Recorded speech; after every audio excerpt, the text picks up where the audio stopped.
जो हमारे पास third parameter है वो है यहां पर peak area oblique proton counting.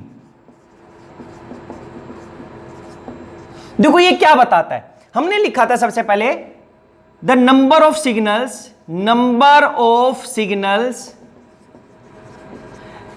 Give information about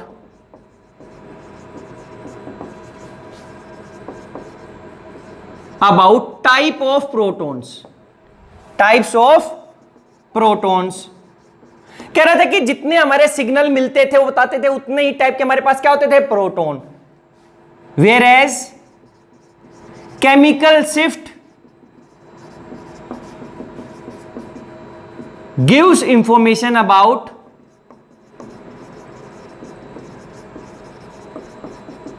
chemical environment of protons.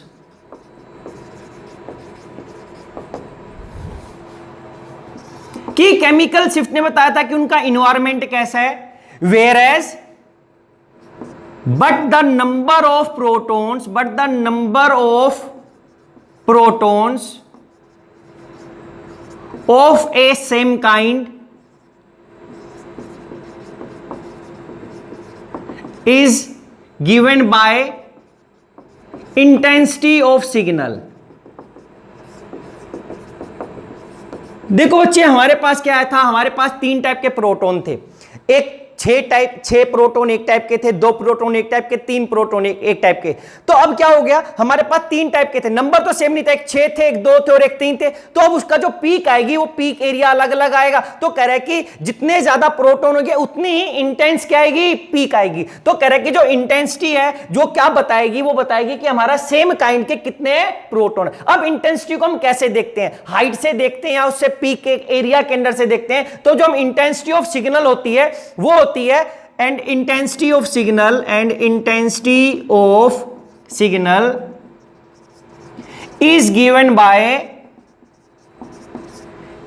area under the peak but not the height of the peak। देखो बच्चे इसको समझते हैं क्या मीनिंग था इसका। कह रहा है कि हमारे पास हम लोगों ने किया था कि अगर हमारे पास यही कंपाउंड होता है, देखो CH3 CH2 C है, देखो 2 प्रोटॉन एक टाइप के हैं, 3 प्रोटॉन एक टाइप के हैं। अब इसकी जो वैल्यू आएगी, ये जो प्रोटॉन है ये कैसे हैं, डीसिल्डेड प्रोटॉन थे क्योंकि इलेक्ट्रॉन नेगेटिव एटम इसके साथ लगा है। ये कैसे प्रोटॉन थे, सिल्डेड थे, यानी कि इसका जो पीक आएगा सिल्डेड प्रोटॉन से, इसकी जो पीक आएगी वो टीएमएस के सिग्नल के पास आएगी, इसका क्या आएगा, दूर आएगा। लेकिन हम सिग्नल कैसे लेते थे, हम सिग्नल लेते थे इसको, इसके अंदर क्या डाल देते थे, कुछ ऐड कर देते थे इसमें टीएमएस, फिर हम लोगों ने स्पेक्ट्रा बनाया। देखो अब क्या हुआ, टीएमएस के अंदर 12 प्रोटॉन एक जैसे हैं, तो 12 प्रोटॉन एक जैसे हैं, तो बच्चे इसकी पीक ऐसे आती सबसे हाइट की, और जो इस पीक के अंदर ये एरिया होता है ये बताता है कितने प्रोटॉन है। ये कितने प्रोटॉन को रिप्रेजेंट कर रहा है, 12 प्रोटॉन्स को रिप्रेजेंट कर रहा है। इसकी हाइट नहीं, अगर ऐसे हो गया तो हाइट नहीं देखेंगे, इसके अंदर एरिया क्या, इसके अंदर तो एरिया कुछ है भी नहीं, तो ऐसा नहीं देखते, हम देखते हैं उसकी ये एरिया कितना है उसके अंदर। तो जितना ज्यादा प्रोटॉन्स होंगे उतने ज्यादा क्या होगा, एरिया।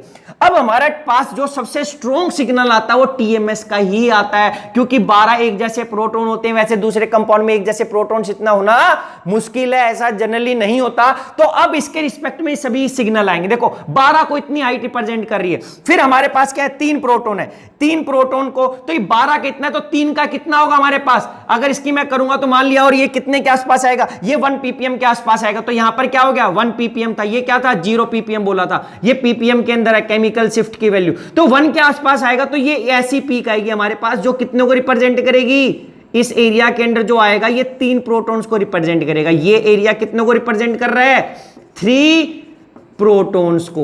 अब क्या हुआ, अब यहां पे CH2Cl लग गया, तो इसकी जो वैल्यू आएगी और ज्यादा आएगी, ये अप्रोक्सीमेटली आएगी हमारे पास, ये 2 ppm, ये 3 ppm, 3 और 4 के बीच में आएगा। तो अब यहां पर ये 3 को रिप्रेजेंट कर, 2 को क्या करेगा, इसका भाई यहां पर हमने बोल दिया कि ऐसा पीक कि जो एरिया है इससे ये 1 नहीं है, इससे ये 1 गुना ज्यादा है हमारे पास, ये 2 का है, तो ये 3 का, ये 12 का, तो ये कितने का है, 2 प्रोटॉन्स का ये एरिया रिप्रेजेंट करेगा इसको हम ऐसे नहीं दिखा सकते थे हाइट, इसकी हाइट इतनी, फिर ये 3 के लिए इतनी और ये 2, ये गलत हो जाता। हम एरिया दिखाते हैं पीक के अंदर कितना एरिया होता है। तो हाइट इंटेंसिटी का मतलब पीक की हाइट नहीं होती, उसके अंदर एरिया होता है। तो अब हम बता सकते हैं कि ये एरिया क्या रिप्रेजेंट करता है, किसी भी पीक के अंदर एरिया बताता है कि उसके जैसे जो हमारे पास इक्विवेलेंट प्रोटॉन्स थे, जिसका एरिया कैसा, केमिकल एनवायरनमेंट कैसा था, सेम था, वो कितने हैं।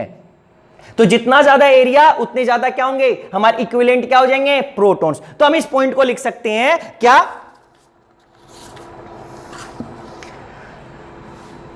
The area under a particular peak, the area under a particular peak, the area under a particular peak is directly proportional to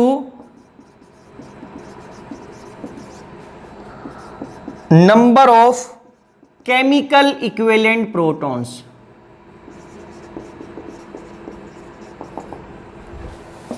protons देखो बच्चे, ये लिखा था केमिकल इक्विवेलेंट का मतलब जिसका इन्वायरमेंट कैसा था, सेम। तो जितने ज्यादा हमारे पास केमिकल इक्विवेलेंट प्रोटॉन्स होंगे उतना ही ज्यादा क्या होगा, हमारे पास ये एरिया आ जाएगा। एक एग्जांपल और लेते हैं, देखो CH3 CH2 CH3। अब हुआ क्या, हमारे पास कितने सिग्नल आते हैं, 2 सिग्नल, क्योंकि एक पे 3 प्रोटॉन, एक पे 3 प्रोटॉन, एक पे 2।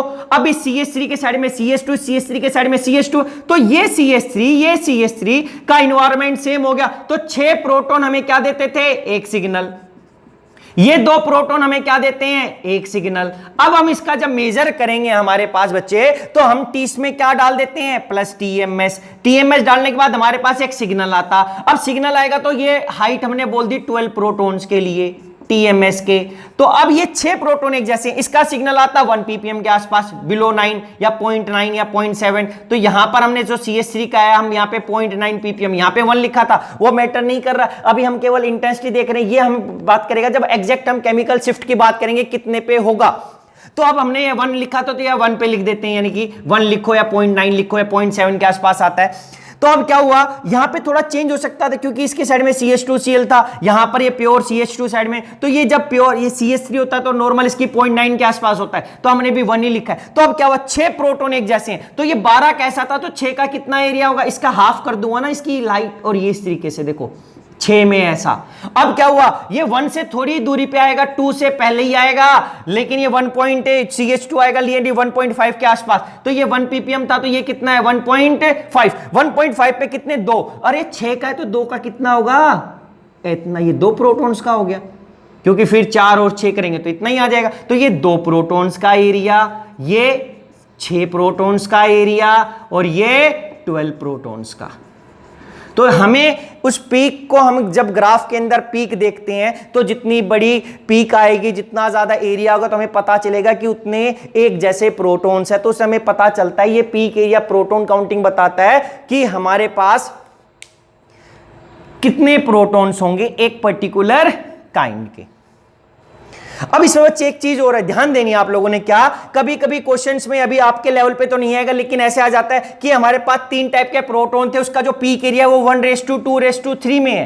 पीक एरिया बता दिया, पीक एरिया का रेशियो बता दिया। देखो, और उसने बोला कि हमारे पास एक कंपाउंड है, उसके अंदर 3 टाइप के प्रोटॉन है, उसका पीक एरिया 1 2 3। इसका मतलब क्या है, वहां पे एक प्रोटॉन हो सकता है 2, दूसरे में 2 और 3, या ये 2 प्रोटॉन होंगे तो 4 और ये 6। अगर ये 3 प्रोटॉन होंगे तो यहां पे कितना होगा, 6 होंगे, और ये कितने हो जाएंगे, 9। अगर 4 प्रोटॉन को रिप्रेजेंट करेगा ये पीक एरिया, तो ये कितने को करेगा, 8 को, और ये कितने को करेगा, 12 को। तो यानी कि जब हम कट करेंगे तो रेशियो तो 1 2 3 में आएगा ना, क्योंकि रेशियो बोल देता है, तो वहां पे हमें प्रोटॉन्स का पता नहीं चलेगा। अगर हमें एरिया पता चल गया इतना एरिया है, तो हमें डायरेक्ट प्रोटॉन्स पता चलेगा। रेशियो देगा तो वो किसी भी रेशियो में हो सकते हैं, 1 2 3 या 2 4 6 या 3 6 9 या 4 8 12। तो अब इसके बाद हमारे पास आता है बच्चे नेक्स्ट पैरामीटर, हमारे पास वो आता है हमारे पास multiplicity. That is 4th parameter, उसको हम बोलते हैं मल्टीप्लिसिटी। देखिए मल्टीप्लिसिटी, तो इसमें हम 3 पॉइंट कवर करेंगे। What is multiplicity, what is multiplicity क्या है, and second why it arise, why it arise, क्यों अराइज होती है, या what is multiplicity, and third होता है what it tells about, what it tells about, ये हमें क्या इंफॉर्मेशन देती है। तो सबसे पहले हम देख रहे हैं कि व्हाट इज मल्टीप्लिसिटी। तो बोला कि हम लोगों ने the number of equivalent protons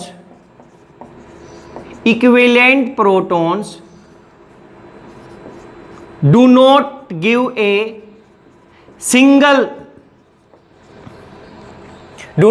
single peak but give a group of peaks। क्या बोला कि जो हमारे इक्विवेलेंट प्रोटॉन्स है वो हमें एक सिंगल पीक नहीं देते बट ग्रुप्स ऑफ पीक देते हैं। अभी हम लोगों ने देखा कि अगर हमारे पास ऐसा था CH3 CH2 Cl, तो हमने देखा कि ये तीन प्रोटॉन एक जैसे, दो एक जैसे, तो हमारे स्पेक्ट्रा के अंदर हम सोच रहे थे कि भाई ये तीन प्रोटॉन ऐसे पीक देंगे, ये तीन प्रोटॉन की वजह से, दो की वजह से फिर हमें और थोड़ी दूरी पे ऐसा इससे छोटा एरिया मिलेगा। ये दिखने में एक एक पीक है, ये TMS की एक पीक थी, लेकिन कह रहे ये एक नहीं है, ये ऐसे मल्टी स्प्लिट हो जाती है ऐसे हमारे पास, और ये वाली भी हमारे पास ऐसे क्या हो जाएगी, स्प्लिट हो जाएगी यहां पर, फिर ये हमारी स्प्लिट नहीं होगी यहां पर ऐसा। तो कह रहा है कि ये हमें ग्रुप्स ऑफ पीक देते हैं, not a single peak but group off peak. इस ग्रुप ऑफ पीक को ही बोलते हैं and this is called multiplicity of A signal. इसको बोलते हैं मल्टीप्लिसिटी। देखो बच्चे, कुछ नहीं बोला कि हमारे पास जो प्रोटॉन्स की एक सिंगल पीक हमने एक्सपेक्ट की थी वो एक नहीं आती, वो टूटी हुई होती है अलग अलग पीक्स में, इसको बोलते हैं मल्टीप्लिसिटी। तो अब देखते हैं second, why it arise, second why it arise, या what is the reason of this multiplicity. तो इसका जो हम रीजन बोलते हैं बच्चे करते हैं, it arise, the multiplicity arise due to spin coupling, due to spin coupling of neighboring non-equivalent protons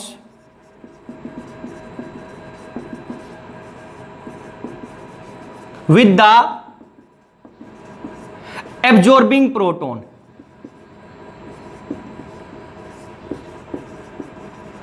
देखो बच्चे क्या बोल दिया, it rise due to spin coupling. कह रहा स्पिन कपलिंग होती है किसके, जो हम प्रोटॉन जिसका हम सिग्नल देख रहे हैं उसकी, और किसके साथ, नॉन इक्विवेलेंट प्रोटॉन जो है उसके नेबर के अंदर। तो भाई क्या मीनिंग है, इसको समझते हैं। ये कह रहा है कि स्पिन कपलिंग हो जाती है उस प्रोटॉन के जिसका हम सिग्नल देख रहे हैं, अभी इस CH2 का देख रहे हैं तो ये वाला, और ये टूटा क्यों, क्योंकि इसकी कपलिंग होगी कौन सी, स्पिन किसके साथ, जो इसके साइड में है। साइड वाला का मतलब लेफ्ट साइड वाला कार्बन पे जो प्रोटॉन है, या राइट साइड वाले कार्बन पे जो प्रोटॉन है। देखो बच्चे पहले इसको समझते हैं, उसके बाद ही हमें पता चलेगा कि ये क्या इंफॉर्मेशन हमें दे रहा है। केस 1, अगर मेरे पास साइड में एक ही प्रोटॉन होगा, देखो Cl2 मैंने कर दिया यहां पर, और ये लगा दिया CH3। अब मैं इन प्रोटॉन्स का सिग्नल देखना चाहता हूं बच्चे, देखो तो अब देखना पड़ेगा इसके नेबर में, इसका देख रहा हूं, इसके नेबर में कितना प्रोटॉन है, केवल एक प्रोटॉन है। अब इसका सिग्नल मैं देखना चाहता था, तो मैंने देखा था कि भाई मेरे को दो सिग्नल मिलते, एक सिग्नल इसकी वजह से, एक सिग्नल इसकी वजह से। तो मैं लिख लेता कि भाई एक सिग्नल ये तीन प्रोटॉन्स की वजह से मिलता, एक सिग्नल ये इसकी वजह से मिलता, मेरे पास थोड़ी दूरी पे यहां पर एक सिग्नल इसकी वजह से, ये तीन प्रोटॉन्स की वजह से था हमारे पास।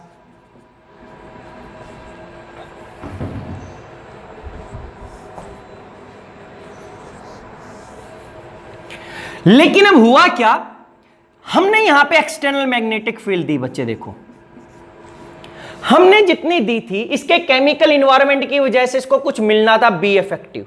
हमने कितनी दी इसको, इसका सिग्नल दे रहे हैं, हमने बी मैग्नेटिक फील्ड दी B0, इसको मिली कितनी, इसको जो मिली वो कितनी मिली, बी इफेक्टिव। अगर इसको केवल एक ही बी इफेक्टिव मिलती, मान लेते हैं हमने 2 टेस्ला दी थी, 2 टेस्ला, इसको मिली कितनी, इसको मिली 1.9 टेस्ला। अब देखो बच्चे ध्यान से सुनना, इसको मिली कितनी, 1.9 टेस्ला। 0.1 इसके बी इंड्यूस्ड हो गया पॉजिटिव डायरेक्शन में।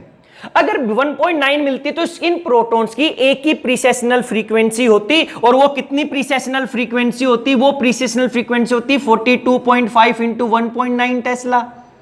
अब वो हमें हर्ट्ज में मिल जाती, यहां पर हमारे पास वो मेगा हर्ट्ज में मिलती। उस मेगा हर्ट्ज को मैं देखता कि भाई उस प्रीसेशनल फ्रीक्वेंसी को टीएम में से कितनी ज्यादा हर्ट्ज में है, उसको मैं ग्राफ पे रिप्रेजेंट कर सकता था यहां पे इस डायग्राम में, इस स्पेक्ट्रा के अंदर। या अभी हम उस चीज में नहीं जाना चाहते, तो अब हम देख रहे हैं कि मल्टीप्लिसिटी कैसे हुआ था। तो देखो हमने B0 एक्सटर्नल इतना दिया, इसको B इफेक्टिव इतना मिला, तो अब क्या बोला?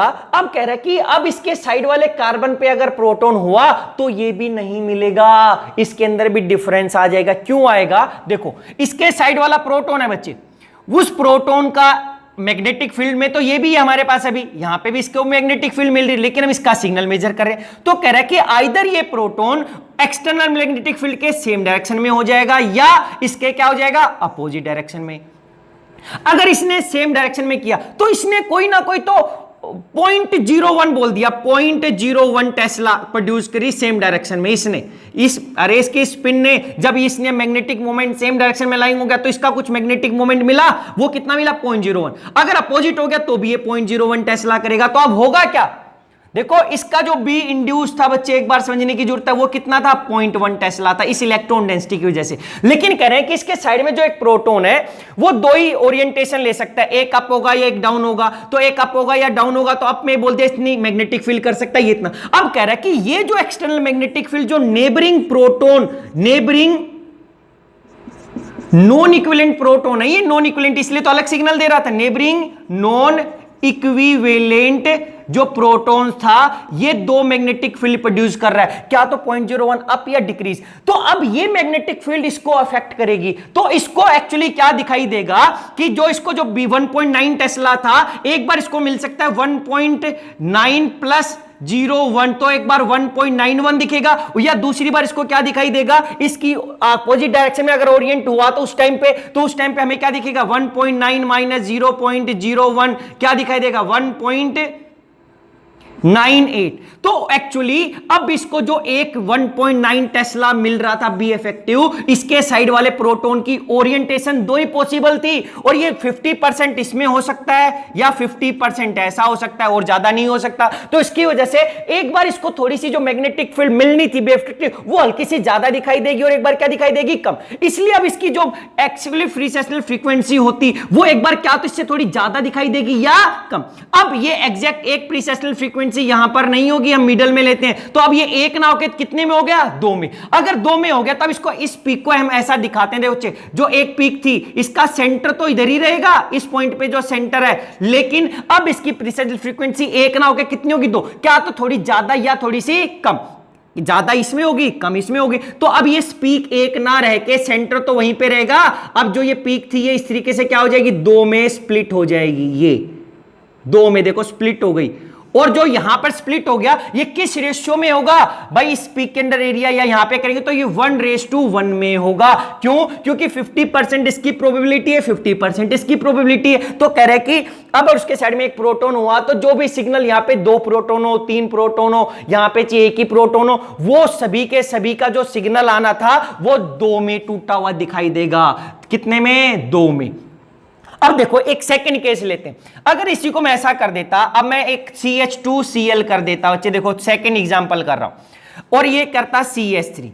अभी भी मेरे को 2 सिग्नल मिलने थे, एक CH3 की वजह से, एक CH2Cl की वजह से। अब भी हमारे पास क्या होना था? देखो यहां पे 3 प्रोटॉन्स की वजह से आना था एरिया, ये कितने प्रोटॉन्स की वजह से? 3 प्रोटॉन्स हमने बोल दिया, वैल्यू नहीं देख रहे हम लोग अभी। और एक कितने वजह से? 2 की वजह से। तो 2 की वजह से हमने ये देखा, मान लिया कि ये एरिया इससे थोड़ा सा कम हो गया, ऐसा 2। ये कितने की वजह से? 2 प्रोटॉन्स। लेकिन हम देख रहे हैं ये कितने में टूटेगा। अब देखो हुआ क्या, सेम हमने B0 कितना दिया बच्चे इसको? B0 दिया 2 टेस्ला। बी इंड्यूस कितना था इसके अंदर? 0.1 टेस्ला ही बोल दिया हम लोगों ने। तो बी इफेक्टिव कितना मिला इसके अंदर? कितना एक्चुअल मिलेगा? 1.9 टेस्ला। लेकिन क्या इसके साइड में कितने प्रोटॉन है? 2। अब बच्चे देखो 2 प्रोटॉन होने से क्या हो सकता है? अब ये 2 प्रोटॉन की जो ओरिएंटेशन है वो क्या क्या हो सकती है? क्या तो ये दोनों के दोनों डाउन साइड में हो सकते हैं, ऐसा डाउन में, या दोनों के दोनों क्या हो सकते हैं? अप कर दे मैग्नेटिक फील्ड, या एक की अप एक की डाउन। अब पहले की अप थी, अब पहले की डाउन, दूसरे की अप। तो क्या हुआ, क्या तो दोनों के दोनों ऊपर, क्या दोनों के दोनों की जो मैग्नेटिक फील्ड है नीचे, या जो ज्यादा प्रोबेबिलिटी है एक अप एक डाउन, ये डाउन ये अप, तो किस रेशियो में मैग्नेटिक फील्ड मिलेगी? देखो ये सबसे ज्यादा मैग्नेटिक मोमेंट प्रोड्यूस कर रहा है, जो ये प्रोटॉन्स प्रोड्यूस कर रहे हैं एक्सटर्नल मैग्नेटिक फील्ड में, या फिर मीडियम ज्यादा कर रहे हैं और फिर ये अपोजिट में फिर उसके रिस्पेक्ट में करें, तो इनका रेशियो क्या हो गया? ये रेशियो हो गया 1:2:1। जहां पर ये रेशियो 1:1 था बच्चे, यहां पर वो यहां पर इनके ओरिएंटेशंस का रेशियो है। ये किसका है? ओरिएंटेशन ऑफ, ये orientation of magnetic moment of non equivalent of neighbouring protons हो गया, ऑफ नेबरिंग प्रोटॉन, जो उसके साइड वाले कार्बन पे ही थे। तो ये कितने थे? 2। तो 2 कितनी ओरिएंटेशन में कर सकते हैं? 3 में। अगर ये 3 हुआ तो अब इसको जो एक 1.9 था, ये 3 1.9 मिलेगा क्या? तो 1.9 से थोड़ा सा, अरे ये ज्यादा वाला मिलेगा, या बिल्कुल थोड़ा सा ये कम, या ये बीच वाला कि ना थोड़ा ज्यादा ना ज्यादा कम। अब मैं इसके 3 केस बना सकता था, 0.01, 0.01 और यहां पे 0.1 का भी और कर दूं, 0.005 कर दूं मैं, यहां पे 3 हो गए। तो कह रहे कि अब इसकी वजह से जो ये सिग्नल था बच्चे, यहां पर ये सिग्नल एक पीक जो इसका एरिया था, देखो ये एक पीक था, ऐसे ऐसे दिखा दिया हमने, एक पीक आना था, इसका सेंटर जहां पर वो सेंटर तो रहेगा, लेकिन अब ये जो पीक ऐसी ना होकर अब 3 में टूटेगी, यहां से 1 2 3, ये ऐसा। अब लेकिन क्या हुआ? 1 to 1, यानी कि जो पहली छोटी सी पीक है, जो मल्टीप्लिसिटी जो आई है, वो एक रेशियो में होगी, ये 2 में, ये 1 में। दिखने में तो ये 1 में, तो बीच वाली क्या होगी? इससे दुगनी हाइट की होगी, ऐसे कि ये जितना है उससे दुगनी हाइट की दूसरी, फिर ये 1। तो ये रेशियो क्या होगा? 1:2:1। तो अब हमें क्या पता चलता है इससे? अगर आप ध्यान से देखो कि अगर साइड में एक प्रोटॉन है तो वो 2 में टूट जाएगी, अगर साइड में 2 प्रोटॉन है तो कितने में टूट जाएगी? 3 में। अगर मैं साइड में 3 प्रोटॉन बना दूं, साइड में 3 प्रोटॉन का मतलब कैसे? अब तीसरा केस अगर हम यहां पे लिख देते हैं, लाइक अब मैं अपोजिट देखता हूं, मैं देखता हूं CH3, यहां पे लिख दिया था CHCl2। अब मैं देखना चाहता हूं कि ये जो प्रोटॉन है मेरा बच्चे, ये जो प्रोटॉन इस कार्बन के साथ लगा हुआ है, ये प्रोटॉन्स कितने में स्प्लिट होता? इस 3 CH3 की वजह से। देखो इस CH3 वाला प्रोटॉन इस एक CH की वजह से कितने में टूटा? 2 में। अब मैं देखना चाहता कि साइड में अगर 3 प्रोटॉन होते तो उसका क्या इफेक्ट होता। तो अब 3 प्रोटॉन आ गए, इसकी वजह से अगर मैं एरिया देखता तो 2 सिग्नल मिलते। देखो 3 प्रोटॉन का यहां पर आता, ये एक प्रोटॉन का थोड़ी दूर आता, यहां पे TMS का सिग्नल है बच्चे, यहां पे किसका सिग्नल है? ये TMS का। यहां पर ऐसा, यहां पे किसका सिग्नल था? ये TMS का। यहां पर किसका सिग्नल था? ये TMS का सिग्नल। अरे ये हाइट ज्यादा है इसकी, यहां पे ये हाइट ज्यादा है। फिर ये दूसरा सिग्नल पास में, अब उसका सिग्नल नहीं देख रहे हम, केवल इसका देख रहे हैं भाई, इसका कितने में टूटेगा फिलहाल, ये जो हमने सर्कल किया है। अब मैं इसका देखना चाहता था, तो ये किसकी वजह से था? एक प्रोटॉन, ये 3 प्रोटॉन, ये 12 प्रोटॉन, ये 3 प्रोटॉन, ये 1 प्रोटॉन, 1 H की वजह से। अब देखो, अब इसके साइड में अब हमने सेम बोला कि जो मैग्नेटिक फील्ड मिलनी थी, यहां पे इलेक्ट्रॉन डेंसिटी कम हो गई, इलेक्ट्रॉन डेंसिटी कम होने से कुछ इसका बी इफेक्टिव मिलना था। वो बी इफेक्टिव हमने बोल दिया कुछ एक्स था। मान लो किसका हमने इस बार क्या बोल दिया? जो बी इफेक्टिव मिला बच्चे, इंड्यूस्ड माइनस कर करके जो हमने बी इफेक्टिव मिला, वो कितना मिला हम लोगों को? सेम हमने लिख दिया जैसे 1.8 मिला टेस्ला। बी इफेक्टिव कितना मिला? 1.8। लेकिन अब इस प्रोटॉन को वो एक ही वैल्यू नहीं दिखेगी, उसको 4 अलग अलग वैल्यू दिखेंगे। क्यों? क्योंकि इसके जो साइड वाले प्रोटॉन है बच्चे, कितने प्रोटॉन है? 3। कह रहे क्या तो वो 3 के 3 ऐसे अप डायरेक्शन में मैग्नेटिक फील्ड प्रोड्यूस कर सकते थे, या वो किसमें? ऐसे तीनों के तीनों डाउन में कर सकते थे, या पहले 2 अप में 1 डाउन, फिर पहला अप, दूसरा डाउन, तीसरा अप, या पहला डाउन, दूसरा तीसरा अप। देखो क्या हुआ इसमें, 1 डाउन 2 अप है, 1 डाउन, 2 अप है, 1 डाउन, 2 अप है, 1 डाउन हमारे पास। या ऐसा हो सकता है कि 2 डाउन 1 अप, फिर ये पहला डाउन, दूसरा अप, फिर ये तीसरा डाउन, या पहला डाउन, पहला अप और ये दोनों डाउन।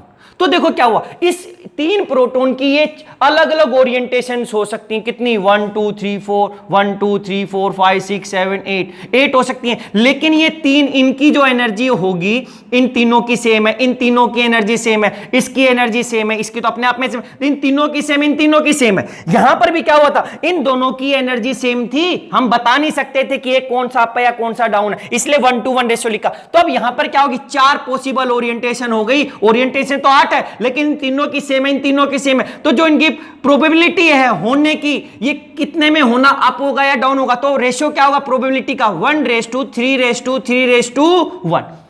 अब क्या हुआ, अब 1 का क्या मतलब है कि भाई मैग्नेटिक मोमेंट सारी ऊपर होती तो इसको थोड़ी सी ज्यादा दिखाई देती, अब इसमें थोड़ी ज्यादा दिखाई देती, अगर ये दूसरा केस होता थोड़ी कम ज्यादा दिखाई देती, इसमें थोड़ी सी अरे दिखाई तो देती लेकिन थोड़ी सी कम, और इसमें सबसे कम दिखाई देने था। तो अब 4 प्रोबेबिलिटी होगी इसकी ओरिएंटेशन की, तो इसकी वजह से तो साइड वाला जो एक प्रोटॉन मैं देख रहा हूं, क्योंकि इनकी ओरिएंटेशन हो गई, तो इसकी वजह से जो ये प्रोटॉन टूटेगा, बच्चे कितने में टूटेगा, 4 में टूटेगा, 1 2 3 4, और किस रेशियो में 1:3:3:1। तो अगर इसका डायग्राम हम बनाएंगे तो ये तो टीएमएस का सिग्नल हो गया, ये किसका, 3 प्रोटॉन का। अब एक का जो टूटेगा, इसका जो सेंटर था बच्चे, सेंटर तो वहीं पे रहना चाहिए था, लेकिन इसकी जो एंड पॉइंट और स्टार्टिंग पॉइंट यहां से क्या हो गया 1, फिर क्या हो गया 3, अरे इससे ज्यादा बड़ा दिखा दिया, ये इससे तो कम ही रहेगा ऐसे, तो क्या हो गया 1 3 3 1, और इसको थोड़ा सा राइट कर देते हैं, क्योंकि ये एक प्रोटॉन को रिप्रेजेंट कर रहा है, ये 3 को कर रहा है, और ये किसको कर रहा है 12 को कर रहा है, ये वाला। तो जो रेशियो आएगा 1 3 3 1 इसके लिए है, तो हम उसको देख के बता सकते हैं, अगर कोई सिग्नल 4 में टूटा है तो उसके साइड में 3 होंगे, अगर 5 में टूटा है तो साइड में 4 होंगे। यह भी पता चलेगा जब हम करेंगे कि क्या पता चलता है। तो हमें पता चल रहा है बच्चे कि जो मल्टीप्लिसिटी अराइज हो रही है, वो अराइज हो रही है कि उसके साइड में जो नेबरिंग प्रोटॉन है, क्या तो अपने आप मैग्नेटिक मोमेंट सेम डायरेक्शन में प्रोड्यूस करेंगे या अपोजिट में। अगर सेम में कर रहे हैं तो जो जिस प्रोटॉन का मेजर करें उसको थोड़ी ज्यादा दिखाई देगी, तो पिक्सल फ्रीक्वेंसी ज्यादा। अगर उनकी अपोजिट हुई तो साइड वाले को जितनी मिल रही है बी इफेक्टिव उसमें थोड़ा सा कम, तो उसका क्या होगा प्रीसेशन थोड़ा सा कम, इसलिए वो एक ही सिग्नल है लेकिन वो स्प्लिट हो जाएगा। क्या तो प्रीसेशन फ्रीक्वेंसी देखो थोड़ी सी ज्यादा या थोड़ी सी कम, क्योंकि सेंटर के अंदर तो एग्जैक्ट वही थी ना हमारे पास। अब इसको नहीं देखा, हम केवल इसको देख रहे हैं, यहां पर इस वाले के लिए रिस्पेक्ट में देख रहे हैं, एक प्रोटॉन इस वाले के रिस्पेक्ट में देख रहे हैं। अगर साइड में 2 प्रोटॉन भी होते तो भी 3 की तो ओरिएंटेशन यही था, अगर बीच में साइड में उसके 2 प्रोटॉन है तो भी वो कितने में टूटता 4 में, लेकिन उसका जो एरिया है वो थोड़ा सा क्या हो जाता, इंक्रीज हो जाता बच्चे। तो अब हमने क्या पता चला, या हम इसको लिख सकते हैं ऐसे, अगर उसके साइड में एक प्रोटॉन है, नेबरिंग नॉन इक्विवेलेंट प्रोटॉन्स कितना है 1 है, तो अब हम क्या लिखें, एक टेबल बना लेते हैं एक टाइप से, जिसको हम बोल देते हैं पास्कल ट्रायंगल। देखो अगर मेरा नेबरिंग नॉन इक्विवेलेंट प्रोटॉन्स, अगर वो 1 है, एक प्रोटॉन है, एक हाइड्रोजन है, एक ही प्रोटॉन है, 1 प्रोटॉन है, तो जो रेशियो टूटेगा सिग्नल वो कितने में टूटेगा, डबलेट में, इसको हम बोल देते हैं डबलेट में टूटेगा, यानी कि 2 में टूटेगा ऐसा, और उसकी जो रेशियो होगा 1:1। ये नेबरिंग नॉन इक्विवेलेंट प्रोटॉन है, अगर उसमें 2 प्रोटॉन है, नेबरिंग नॉन इक्विवेलेंट प्रोटॉन कितने 2, तो 2 की वजह से कितने में टूटता है भाई 3 में टूटता है। अभी हमने 2 वाला देखा था, 2 की वजह से कितने में टूटा था 3 में, तो अब ये कितना, इसको बोलते हैं ट्रिपलेट। एक पी का वो एक नहीं रहेगी, वो कितने टूटेगी 3 में, 3 में कैसे 1 2 1, तो 1:2:1 में। अगर उसके साइड में 3 प्रोटॉन से, जैसे ये अगर 3 प्रोटॉन हो गए तो वो किस में टूटता है, क्वाड्रेट में, कितने में 4 में, यानी कि 1 3 3 1 1:3:3:1। अगर बाई चांस 4 हो जाए, देखेंगे हम केस एग्जांपल करेंगे, तो हम इसको बोलते हैं पेंटेट या क्विंटेट।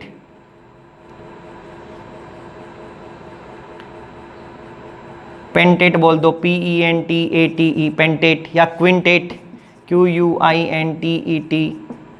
तो 5 में क्या हो गया, तो अब ये किस रेशियो में आएगा, तो इसका रेशियो आता है 1:4:6:4:1। आप ये बना के देख सकते हो, तो पहला एक एरिया है, तो दूसरा 4 में, तीसरा 6 का, फिर 4 का, फिर 4 के बाद फिर ये 1। तो हमें पता चलता है जो सिग्नल जितने में टूटा है उससे एक कम हम कर दें तो हमें साइड में पता चलेगा कि उसके क्या है, प्रोटॉन हमारे पास। अगर ये 5 होते भाई 5 में होगा तो कितने में टूटेगा हमारे पास, SiX3 6 सेट में टूटेगा। तो 6 में किस रेशियो में टूटेगा, 1:5:10:5:1:1। तो ये इस रेशियो में टूटता हमारे पास, इसको बना सकते हैं। या फिर ऐसे ही जाएंगे तो इसको बोलते हैं पास्कल ट्राइंगल, इस टाइप को पास्कल ट्राइंगल, जो हमें बताता है कि कितनी मल्टीप्लिसिटी आएगी अगर हमारा प्रोटॉन, उसके साइड वाले कार्बन पे प्रोटॉन है और उस प्रोटॉन की वजह से साइड वाला जो सिग्नल है वो कितने में टूटेगा। तो ये हमारे पास है और ये उसकी इंटेंसिटी होती है 1:1:2:1 1:3:3:1 1:4:6:4:1 1:5:10:10:5:1, ये इंटेंसिटी है। तो अब हम केस करते हैं कि अब हमें क्या इंफॉर्मेशन मिलेगी इससे। ये तो हमने देख लिया कि भाई हमारा सिग्नल क्यों टूट रहा है, क्योंकि साइड वाले जो प्रोटॉन्स होंगे उनकी अलग अलग ओरिएंटेशन हो जाएगी, उसकी वजह से उस प्रोटॉन्स को जो बी इफेक्टिव मिलेगी वो थोड़ी सी ज्यादा या कम मिलेगी अकॉर्डिंग टू देयर ओरिएंटेशंस। अब इससे हम क्या करते हैं, नेक्स्ट हमारा जो पॉइंट है, लास्ट पॉइंट इसके अंदर हमारे पास है, उस पॉइंट को समझने की कोशिश करते हैं।